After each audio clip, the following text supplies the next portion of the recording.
నమస్తే దూరదర్శన్ వార్తలకి స్వాగతం. నేను కావ్య. ముందుగా వార్తలోని ముఖ్యాంశాలు.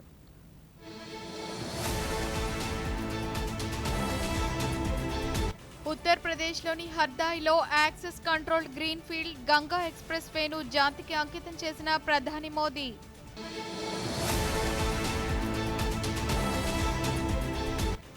వారణాసిలో కాశీ విశ్వనాథుని దర్శించుకుని ప్రత్యేక పూజలు చేసిన ప్రధానమంత్రి నరేంద్ర మోదీ.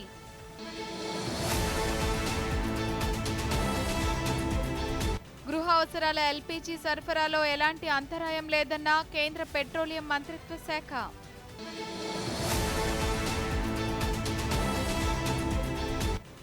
కాకినాడలో శ్రీ బాల త్రిపుర సుందరి దేవిని దర్శించుకున్న కేంద్ర సమాచార ప్రసార శాఖ సహాయ మంత్రి డాక్టర్ ఎల్ మురుగన్.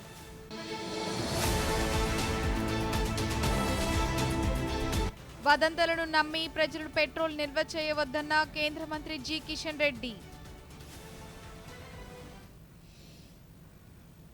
వార్తల్లో వివరాలు చూద్దాం. గంగా ఎక్స్ప్రెస్ వే ఉత్తరప్రదేశ్ అభివృద్ధికి జీవనాడిగా మారుతుందని ప్రధానమంత్రి నరేంద్ర మోదీ పేర్కొన్నారు. ఉత్తరప్రదేశ్లోని హర్దోయ్ జిల్లాలో మీరట్ నుంచి ప్రయాగ్రాజ్ను కలుపుతూ 594 కిలోమీటర్ల పొడవైన గంగా ఎక్స్ప్రెస్ వేను ఈరోజు ప్రధాని ప్రారంభించారు. 36,000 కోట్ల రూపాయలతో 6 లేన్లతో గ్రీన్ ఫీల్డ్ హైస్పీడ్ కారిడార్గా గంగా ఎక్స్ప్రెస్ వేను నిర్మించారు. అంతకుముందు హర్దోయ్లో ప్రధాని మొక్కను నాటి ఎక్స్ప్రెస్ వేకు సంబంధించిన ఎగ్జిబిషన్ను తిలకించారు. ఈ సందర్భంగా ప్రధాని మాట్లాడుతూ కొత్త ఎక్స్ప్రెస్ వేలు అభివృద్ధి చెందుతున్న భారతదేశానికి జీవనాధారమన్నారు.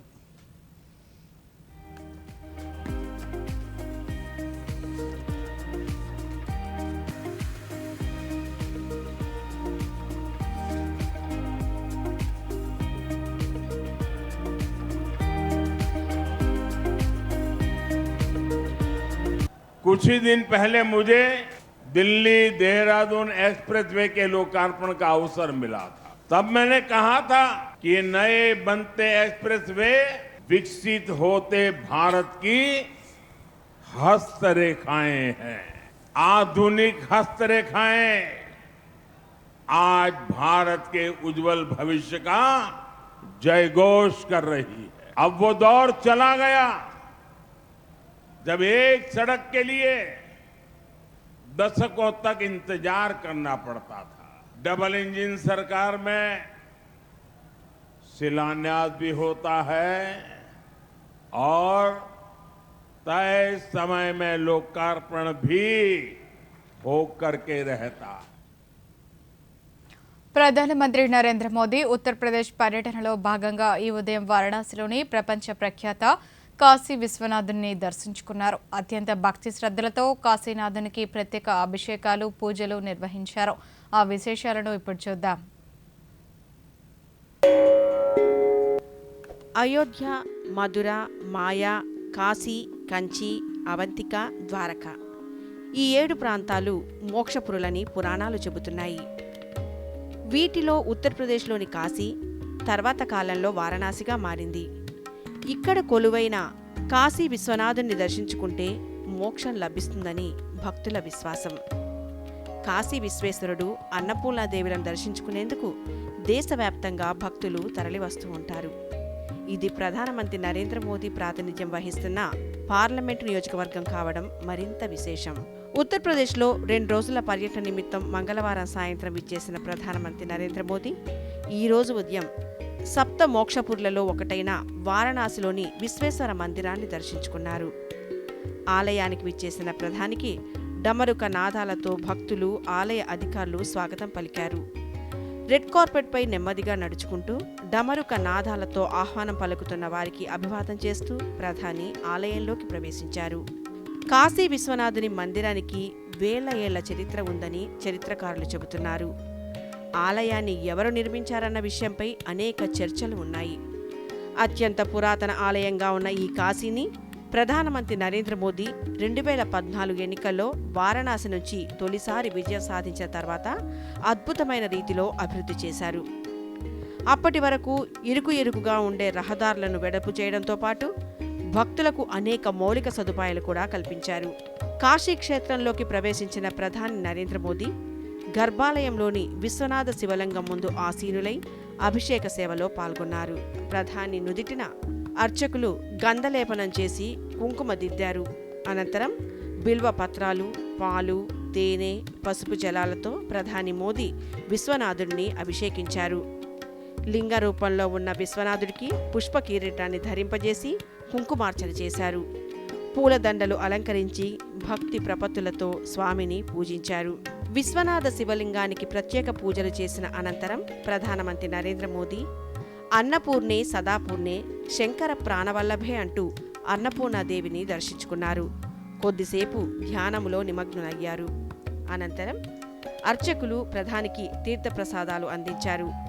ఆలయం నుంచి బయటికి వచ్చిన ప్రధానిని పలువురు భారతీయ జనతా పార్టీ నాయకులు శాలువాతో సత్కరించి త్రిశూలం, ఢమరుకాలను కానుకలుగా అందించారు. కాశీనాథుని దర్శనానికి వచ్చిన భక్తులను ప్రధాని మోదీ ఆప్యాయంగా పలకరించారు. క్యూలైన్లలో వేచి ఉన్న భక్తులకు అభివాదం చేసుకుంటూ వారిని పలకరించారు.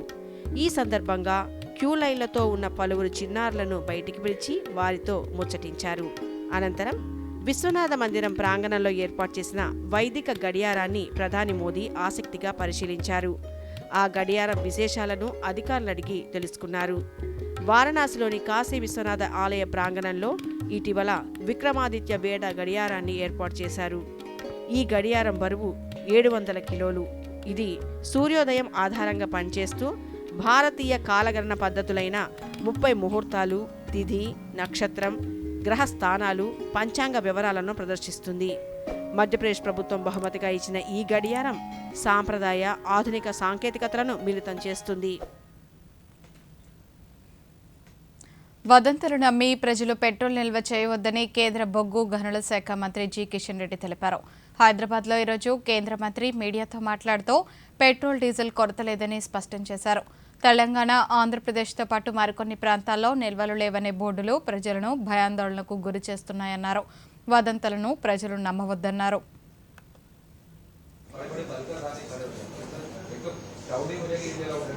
Also, this panic buying, so much of stress is there in the system, sir. ప్రభుత్వమే స్వచ్ఛందంగా ముందుకొచ్చి చెప్తుంది, అందరూ లేదు చూసి వాడింది.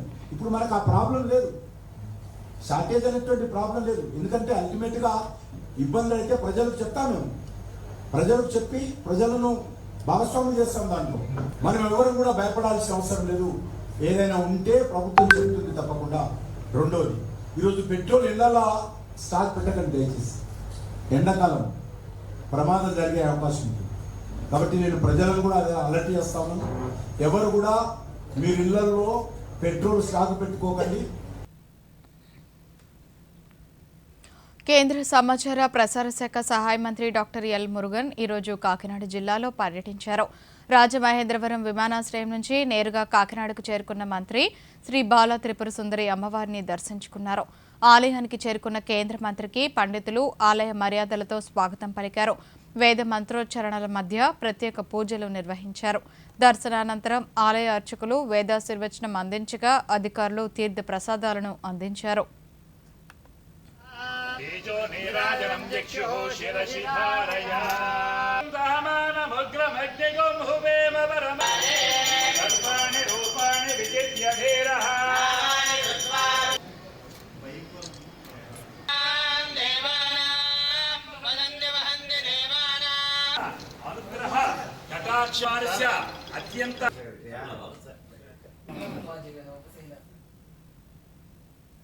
ప్రభుత్వం అందిస్తున్న అన్ని సేవలు డిసెంబర్ నాటికి ఆన్లైన్లో అందించాలని ముఖ్యమంత్రి నారా చంద్రబాబు నాయుడు అధికారులను ఆదేశించారు. ఆర్టీజీఎస్పై వివిధ శాఖల ఉన్నత అధికారులతో ఉండవల్లిలోని క్యాంపు కార్యాలయంలో ఈరోజు ఆయన సమీక్ష నిర్వహించారు. శాటిలైట్ సమాచారాన్ని ఆర్టీజీఎస్కు అనుసంధానించి వేగంగా చర్యలు చేపట్టేలా చూడాలన్నారు. వాట్సాప్ గవర్నెన్స్, మనమిత్ర పరిధిలోకి అన్ని సేవలు తీసుకురావాలని, సమస్య ఉత్పన్నం కాకముందే రియల్ టైంలో స్పందించేలా చర్యలు ఉండాలని ముఖ్యమంత్రి ఆదేశించారు.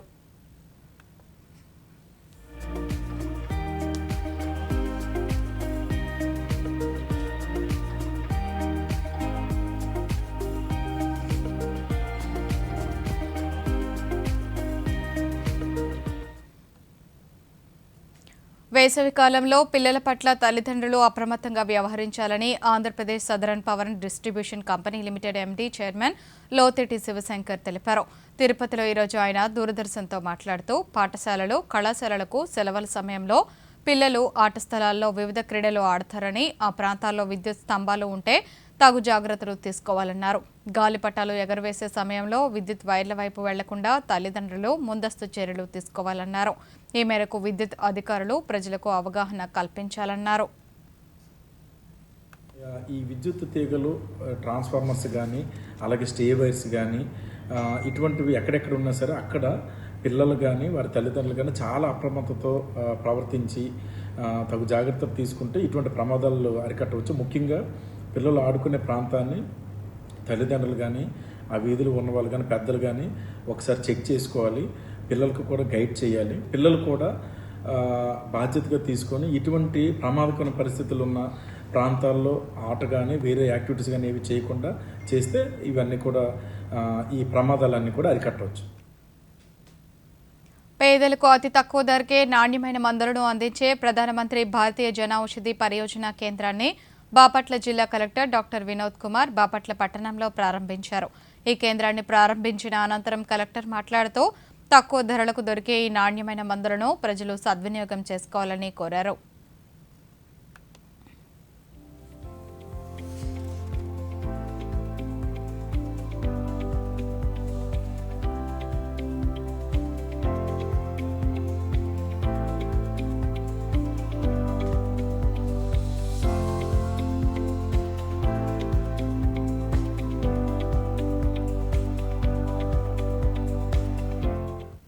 సామాన్యుడికి ఒక జెనరిక్ మెడిసిన్ అందుబాటులో ఉంటే తక్కువ రేట్లో అందుబాటులో, ఎందుకంటే బ్రాండెడ్గా దీని సేల్స్ ఉండదు కాబట్టి.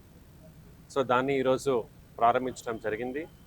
జిల్లాలో ముఖ్యంగా బాపట్ల పట్టణంలో ఉన్నటువంటి ప్రజలు దీన్ని సదుపయోగం చేసుకోవాలని కోరుతున్నాను. పీజీఆర్ఎస్ ద్వారా వచ్చే ప్రతి సమస్యకు పరిష్కారం చూపిస్తామని పార్వతీపురం మన్యం జిల్లా collector doctor N Prabhakar Reddy తెలిపారు. ఈరోజు కలెక్టరేట్లో రెవెన్యూ సమస్యల అర్జీదారులతో కలెక్టర్ ముఖాముఖి నిర్వహించారు. ఈ సందర్భంగా కలెక్టర్ మాట్లాడుతూ ప్రతి అర్జీదారుని సమస్యకు ఖచ్చితమైన పరిష్కారం చూపుతామన్నారు. పెండింగ్లో ఉన్న రెవెన్యూ సమస్యలను తక్షణమే పరిశీలించి న్యాయబద్ధమైన పరిష్కారం అందించాలని అధికారులను ఆదేశించారు.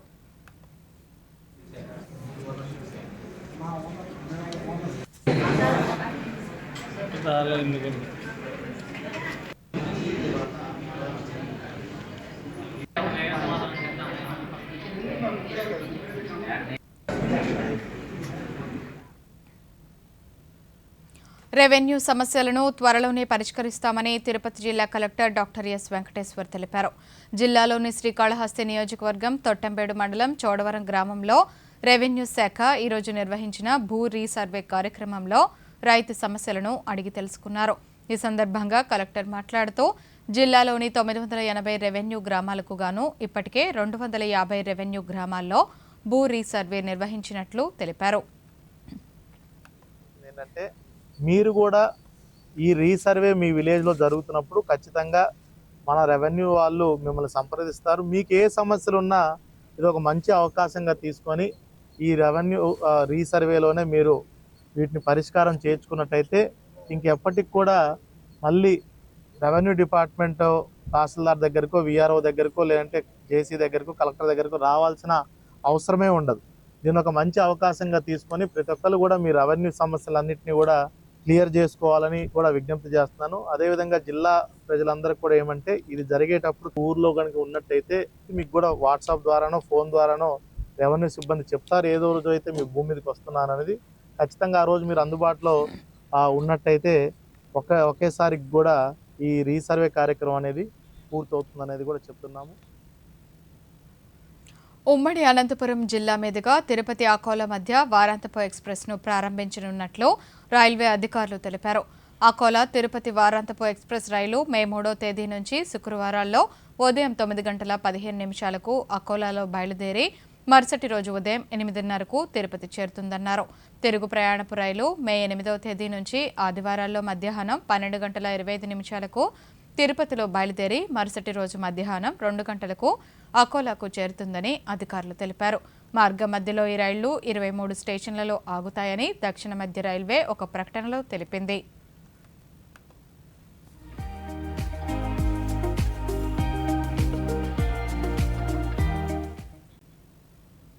వార్తల్లో చిన్న విరామం. ముద్దు కొత్త కార్గిల చికెన్ అవకాశమా? వావ్, నాన్నకి సర్ప్రైజ్ ఇస్తాను. కొన్ని డీటెయిల్స్ కదా నింపాల్సింది. ఆగు ముద్దు, ఏంటి? ఇలాంటి పాపప్స్ పట్ల అప్రమత్తంగా ఉండాలి. స్కామర్స్ పర్సనల్ డీటెయిల్స్ తో మోసం చేయవచ్చు. ఓ, నీకు అర్థమైంది కదా, రిలాక్స్. కానీ కార్గిల చికెన్ ఉంటే నాన్న హోంవర్క్ చేయమని వారు కాదు. ఆర్బీఐ అంటుంది స్మార్ట్ అవ్వండి, కూల్ గా ఉండండి. Back to news. జమ్మూ కాశ్మీర్లోని రాజౌరి జిల్లాలోని కల్కోట్ సబ్ డివిజన్లోని మారుమూల సుదూర ప్రాంతాల్లో కొత్తగా స్థాపించిన ప్రభుత్వ డిగ్రీ కళాశాల విద్యార్థులకు ముఖ్యంగా బాలికల విద్యలో ఎంతో మార్పు తీసుకువచ్చింది. ఆ వివరాలేంటో ఈ స్టోరీలో చూద్దాం. బాలికా విద్యను ప్రోత్సహిస్తూ కేంద్ర ప్రభుత్వం పలు కార్యక్రమాలను అమలు చేస్తోంది. ముఖ్యంగా బేటీ బచావో బేటీ పడావోకు ప్రాధాన్యతను కల్పిస్తూ రాజౌరి జిల్లాలోని కలకోట్లో రూపుదిద్దుకున్న ప్రభుత్వ డిగ్రీ కళాశాల నేడు ఎందరో బాలికలు ఉన్నత విద్యను అభ్యసించేందుకు దోహదపడుతోంది. ఈ కళాశాల లేని సమయంలో తల్లిదండ్రులు ఉన్నత విద్య కోసం రాజౌరి లేదంటే జమ్మూకు పంపించాల్సి వచ్చేది. అయితే వారి ఆర్థిక ఇబ్బందులు ఆ ప్రాంతానికి బయట ఉన్న కళాశాలలకు సుదూర ప్రయాణం కారణంగా అర్హులైన చాలా మంది విద్యార్థినులకు ఉన్నత విద్య అందుబాటులో లేకుండా పోయింది. దీంతో కలకోటలోని చాలా మంది బాలికలు 12వ తరగతి తర్వాత చదువు మానేశారు. ఇదే సమయంలో కలకోటలో ఏర్పాటు చేసిన ప్రభుత్వ డిగ్రీ కళాశాలతో స్థానిక విద్యార్థులు ప్రస్తుతం వారి ఇళ్లకు సమీపంలోనే ఉన్నత విద్యను అభ్యసించే అవకాశం పొందారు. ఈ కళాశాల ఆ ప్రాంతంలో విద్యా అవకాశాలను గణనీయంగా మెరుగుపరిచి పేద గ్రామీణ కుటుంబాలకు ఆశాకిరణంగా నిలిచింది. ఈ కళాశాలలో ఇప్పుడు డిజిటల్ తరగతి గదులు, పూర్తి సదుపాయాలతో గ్రంథాలయం, క్రీడా కార్యకలాపాల కోసం మెరుగైన సౌకర్యాలను అందిస్తూ విద్యార్థులు మంచి వాతావరణంలో నాణ్యమైన విద్యను అభ్యసించేందుకు సహాయపడుతోంది. కలకోటే ప్రభుత్వ డిగ్రీ కళాశాల నిర్మాణంలో ఉన్న భవనాన్ని చూసి తన డిపార్ట్మెంట్తో మాట్లాడి కళాశాల ముగిశాక రోజు 5-6 గంటల పాటు ఒక బృందంతో నిర్మాణం వద్దకు వచ్చేవారు ప్రొఫెసర్ నీరుదల్లా. కళాశాల నిర్మాణంలో సిబ్బంది కూడా పాలుపంచుకున్నారు. సరైన రహదారులు లేకపోవడంతో అనేక సవాళ్లు ఉన్నప్పటికీ ఎంతో కష్టపడి పనిచేసి దశల వారీగా వస్తువులను సమకూర్చుకున్నామని ప్రొఫెసర్ నీరుదల్లా తెలిపారు. कॉलेज के बाद भी हम शाम को 5-6 घंटे हम लोग इस जगह पे आते थे, आके देखते थे कि क्या क्या हम कर सकते हैं. पूरे स्टाफ के साथ हम यहाँ आते होते थे शाम को. मतलब यहाँ आना भी पॉसिबल नहीं था, कनेक्टिंग रोड भी नहीं थी, बहुत मुश्किल था. और यहाँ पे भी सारे वो लेबर बैठी थी क्लासेस में, खाने बना रही है, काला कर रही है. मुझे लगा नहीं यार, गवर्नमेंट का पैसा लगा है और कॉलेज के लिए लगा है तो I must contribute into it. ఈ అభివృద్ధి కార్యక్రమాలు మరింత మంది బాలికల చదువును కొనసాగించి వారి కలలను సాకారం చేసుకునేందుకు ప్రోత్సహించాయి. అంతేకాకుండా కలకోట ప్రాంతంలో నివసిస్తున్న పేద ప్రజలకు విద్యారంగంలో ఒక మైలురాయిగా నిలుస్తూ ఉజ్వల భవిష్యత్తు కోసం కొత్త ఆశలు, అవకాశాలను అందిస్తోంది ఈ ప్రభుత్వ కళాశాల. और यहाँ पे देखा जाए पहाड़ी इलाके में यहाँ पे पहले बच्चियों को बहुत डिफ़िकल्ट होता था पढ़ाना. कभी तो पेरेंट्स नहीं पढ़ाते थे क्योंकि कॉलेज यहाँ पे कॉलेज नहीं था पहले. तो अब कॉलेज के आने से ये बेनिफिट हुआ है कि बच्चे यहाँ पे पढ़ पा रहे हैं. जो बच्चे दूर नहीं जा पाते थे वो सभी पढ़ पा रहे हैं यहाँ पे. విద్యా హక్కు చట్టం ప్రకారం ప్రభుత్వాలు సూచించిన విద్యార్థులకు స్థానిక పాఠశాలల్లో జాప్యం లేకుండా ప్రవేశాలు కల్పించాల్సిందేనని సుప్రీంకోర్టు స్పష్టం చేసింది. ఇది జాతీయ కర్తవ్యమని justice PS Narasimha, justice Alok ఆరాధేతో కూడిన ధర్మాసనం పేర్కొంది. ఈ విషయంలో ప్రభుత్వ ఆదేశాలను పాటించాల్సిన బాధ్యత ప్రైవేట్, అన్ఎయిడెడ్ స్థానిక పాఠశాలలకు ఉంటుందని తెలిపింది. ప్రభుత్వం సూచించిన విద్యార్థులకు ప్రవేశాలను నిరాకరించడం రాజ్యాంగంలో నిర్దేశించిన ఉచిత నిర్బంధ విద్యా హక్కును ఉల్లంఘించటమేనని ధర్మాసనం పేర్కొంది.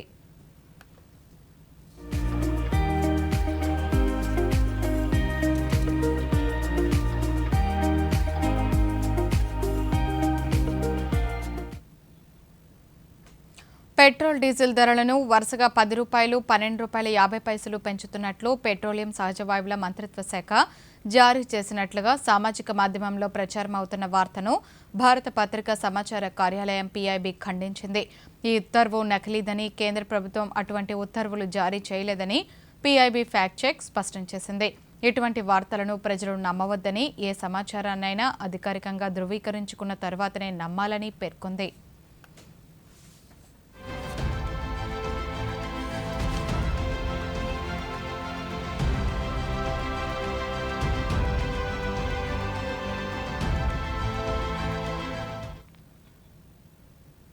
రక్షణ పరిశోధన అభివృద్ధి సంస్థ DRDO, భారత నౌకాదళం సంయుక్తంగా ఒడిశాలోని బంగాళాఖాత తీరంలో భారత నౌకాదళానికి చెందిన హెలికాప్టర్ వేదిక నుంచి naval anti ship missiles short range తొలి సాల్వో ప్రయోగాన్ని విజయవంతంగా నిర్వహించాయి.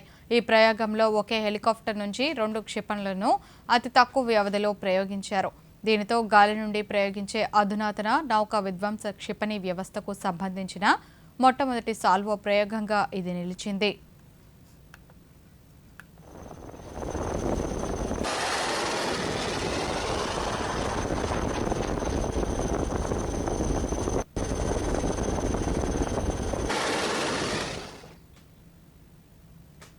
భారత వాతావరణ శాఖ సుదీర్ఘమైన అత్యంత విజయవంతమైన ప్రయాణాన్ని పూర్తి చేసి ఈ స్థాయికి చేరుకుందని కేంద్ర సైన్స్ అండ్ టెక్నాలజీ సహాయ మంత్రి డాక్టర్ జితేంద్ర సింగ్ అన్నారు.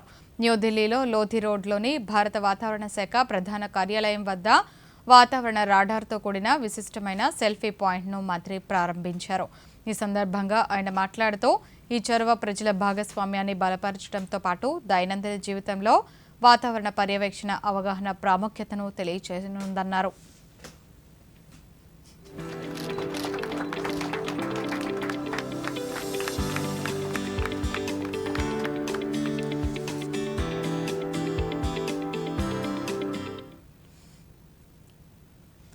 ఐదు కేజీల FTL గ్యాస్ సిలిండర్ల సరఫరా రెండింతలు చేసినట్లు కేంద్ర పెట్రోలియం, సహజ వాయువుల మంత్రిత్వ శాఖ సంయుక్త కార్యదర్శి సుజాత శర్మ తెలిపారు. పశ్చిమాసియాలో నెలకొన్న పరిస్థితుల దృష్ట్యా గ్యాస్ సిలిండర్ల సరఫరాపై ఈరోజు న్యూఢిల్లీలో జరిగిన అంతర్ మంత్రిత్వ శాఖల మీడియా సమావేశంలో ఆమె మాట్లాడుతూ గృహ అవసరాలకు వినియోగించే LPG సరఫరాలో ఎటువంటి అంతరాయాలు లేవని, గ్యాస్ డిస్ట్రిబ్యూటర్ల వద్ద తగినంత నిల్వలు ఉన్నాయని తెలిపారు. सप्लाई है वो कंटिन्यूड है विदाउट एनी डिसरप्शन और घरेलू सप्लाई हो रही है. LPG डिस्ट्रीब्यूटर्स पर कोई ड्राई आउट रिपोर्टेड नहीं है. Online booking all time high है. इसी तरह जो DAC based LPG domestic LPG cylinder deliveries हैं वो भी ऑल टाइम हाई हैं. कमर्शियल LPG की सप्लाई में कुछ इफ़ेक्ट है और 70% तक रिस्टोर की जा चुकी है. अप्रैल के महीने में पिछले 28 दिन में अब तक 1,84,000 टन से अधिक कमर्शियल LPG की सेल हुई है और कल भी 8,800 మాదక ద్రవ్య రహితంగా భారత్ను తీర్చిదిద్దే లక్ష్యంతో నషాముక్త్ భారత్ అభియాన్ 100 రోజుల అవగాహన కార్యక్రమాలు దేశవ్యాప్తంగా నిర్వహిస్తున్నారు. జమ్మూ కాశ్మీర్లోని గందర్బల్లో ఈరోజు వినూత్నంగా అవగాహన ర్యాలీ నిర్వహించారు. మాదక ద్రవ్యాల దుర్వినియోగం వల్ల కలిగే దుష్ప్రభావాలను ప్రజలకు తెలియచేయడంతో పాటు మాదక ద్రవ్యరహిత సమాజాన్ని ప్రోత్సహించే లక్ష్యంతో మానస్బల్ సరస్సు వద్ద నిర్వహించిన ర్యాలీ అందరినీ ఆకట్టుకుంది. ఈ కార్యక్రమంలో విద్యార్థులు, పోలీసులు, యువత, అధికారులు పాల్గొన్నారు.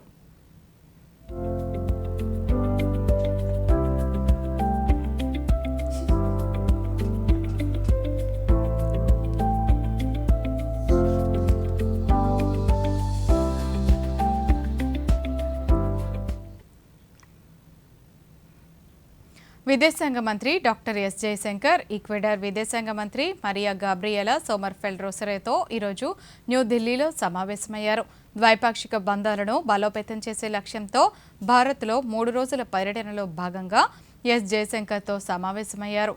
2 దేశాల మధ్య వాణిజ్యం, వ్యవసాయం వంటి కీలక రంగాల్లో సహకారాన్ని పెంపొందించుకునే అంశాలపై సమీక్షించారు.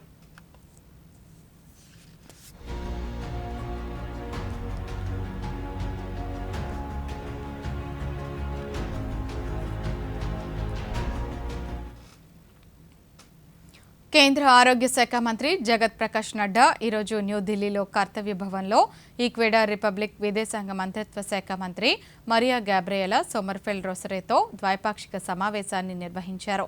ఇరు భారతదేశం ఈక్వెడార్ల మధ్య గల బలమైన భాగస్వామ్యంపై సమీక్షించారు. ఇరు దేశాల మధ్య ఆరోగ్య రంగ సహకారాన్ని మరింత పెంపొందించడంపై ప్రధానంగా చర్చించారు.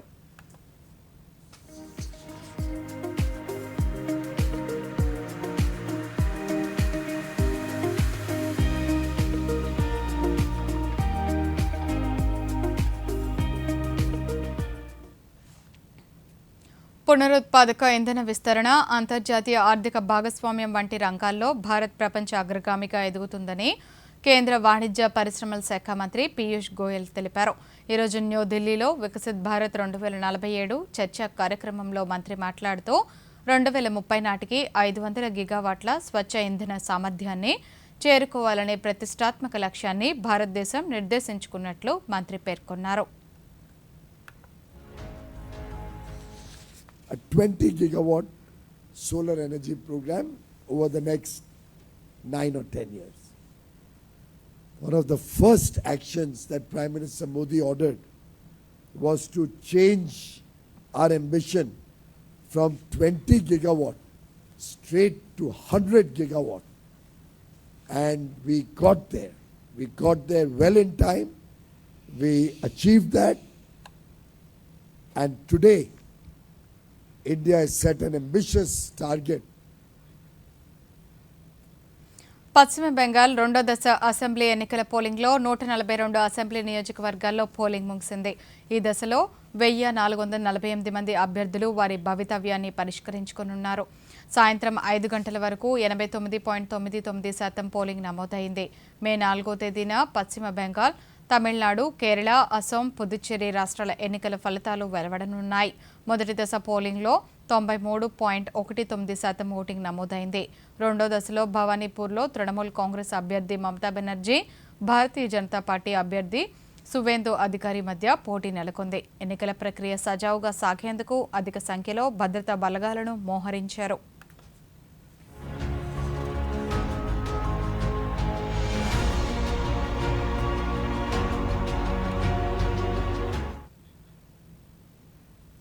ఉత్తరప్రదేశ్లోని అయోధ్యలో తీవ్రమైన వేడి, వడగాల్పుల నుంచి ప్రజలకు కొంతమేర ఉపశమనం లభించింది. రాష్ట్రంలోని పలు జిల్లాల్లో అలాగే అయోధ్య పరిసర ప్రాంతాల్లో బలమైన గాలులతో కూడిన వర్షాలు కురిసే అవకాశం ఉందని వాతావరణ శాఖ సూచించింది. అయోధ్యలో వడగాల్పుల నుంచి ఉపశమనాన్ని లభించింది. ఈరోజు ఒక్కసారి వాతావరణం చల్లబడటంతో పాటు ఆకాశం మేఘావృతం కావటం, చల్లని గాలులతో ఆహ్లాదకర వాతావరణం నెలకొంది.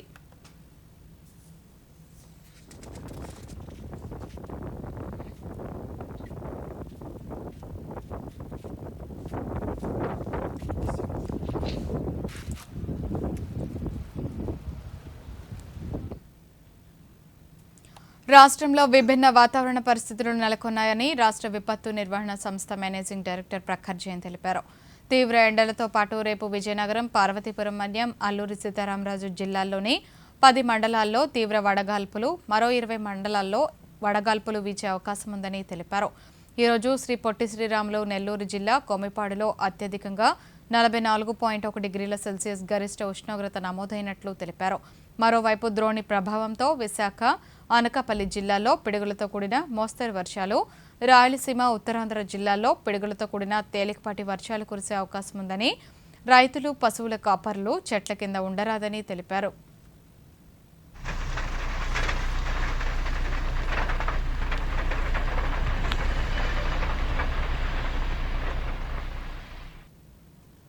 వార్తలు ముగించే ముందు ముఖ్యాంశాలు.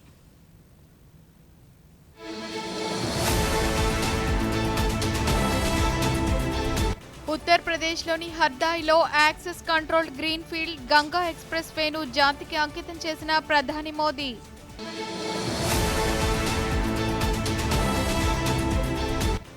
వారణాసిలో కాశీ విశ్వనాథుని దర్శించుకుని ప్రత్యేక పూజలు చేసిన ప్రధానమంత్రి నరేంద్ర మోదీ.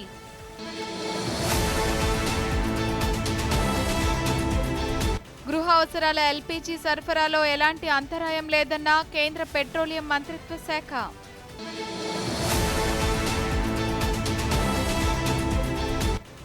కాకినాడలో శ్రీ బాల త్రిపుర సుందరి దేవిని దర్శించుకున్న కేంద్ర సమాచార ప్రసార శాఖ సహాయ మంత్రి డాక్టర్ ఎల్ మురుగన్.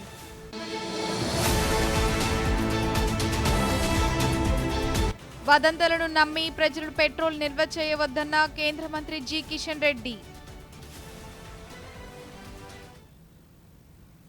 ఈ వార్తలు ఇంతటితో సమాప్తం. నమస్కారం.